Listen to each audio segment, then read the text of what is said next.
গুড় বর্ষা হোক কিবা অসল দুপুরে তাড়াহুড়া একথালা গরম ভাতের সাথে যদি থাকে এমন ধোয়া ওঠা হাতে মাখা মসুরের ডাল, তাহলে আর কি লাগে। হ্যালো এভরিওয়ান, আসসালামু আলাইকুম। সবাই কেমন আছেন? আশা করি যে যেখানে আছেন আলহামদুলিল্লাহ সবাই ভালো আছেন। আমিও আল্লাহর রহমতে ভালো আছি।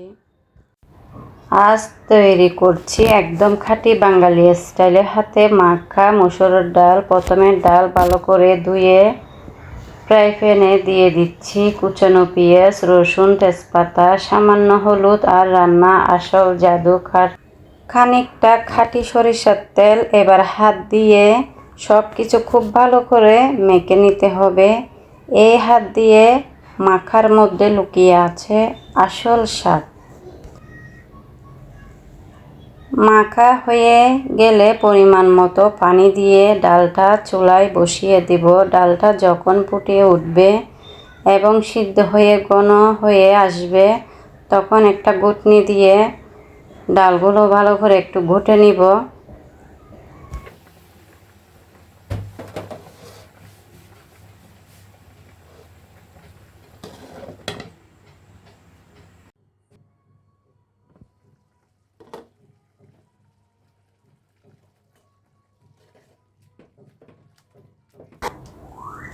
একটা ঘুটনির সাহায্যে ঘুটে নিব ডালগুলো ভালো করে। দেখুন কেমন হয়েছে। ঘুটনি দিয়ে ঘুটার পরে ডালের কালারটা কেমন আসছে দেখুন। আমি আবার সিদ্ধ করে নিয়েছি। এবার দিয়ে দিচ্ছি গরম পানি। পরিমাণ মতো ডালে যতটুকু আপনি পানি ব্যবহার করবেন অতটুকু দিয়ে দিবেন। আমি গরম পানি দিয়ে দিয়েছি পরিমাণ মতো।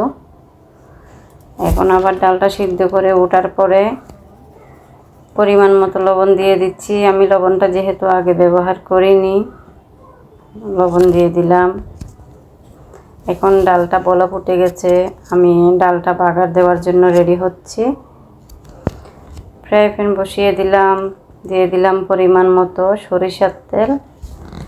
দিয়ে দিব একটুখানি পাঁচফোড়ন, দুটা শুকনা মরিচ, পেঁয়াজ কুচি, রসুন কুচি দিয়ে ভালো করে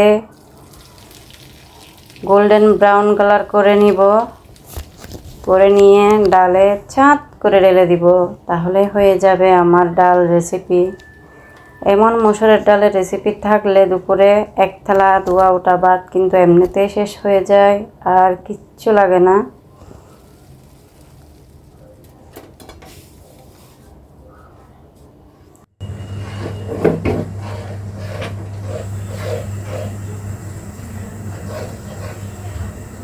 আজকের ডাল রেসিপিটি কেমন হয়েছে কমেন্ট করতে ভুলবেন না কিন্তু।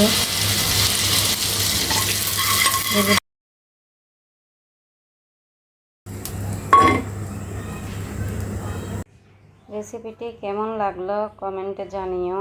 আর ভালো লাগলে চ্যানেলটি সাবস্ক্রাইব করতে ভুলবেন না কিন্তু। আল্লাহ হাফেজ।